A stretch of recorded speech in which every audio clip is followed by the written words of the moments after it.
Hi friends, ಎಲ್ಲರೂ ಹೇಗಿದ್ದೀರಾ? ನಾನಿವತ್ತು ಆಗುಂಬೆ ಘಾಟಿಗೆ ಬಂದಿದ್ದೆ. ನಿಮ್ಗೆಲ್ಲರಿಗೂ ಆಗುಂಬೆ ಘಾಟಿನ ಒಂದ್ಸಲಿ ಲೈಟಾಗಿ ಪರಿಚಯ ಮಾಡಿಸ್ಕೊಳ್ಳೋಣ ಅಂತ ವಿಡಿಯೋನ ಅಪ್ಲೋಡ್ ಮಾಡ್ತಾ ಇದ್ದೀನಿ, ನೋಡಿ.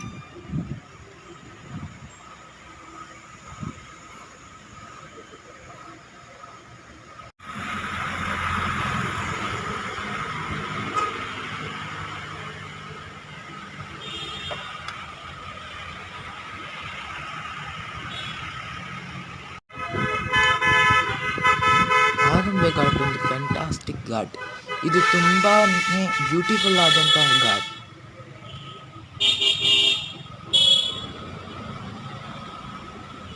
ಆಗುಂಬೆ ಘಾಟ್ ಶಿವಮೊಗ್ಗ ಟು ಉಡುಪಿನ ಕನೆಕ್ಟ್ ಮಾಡುತ್ತೆ.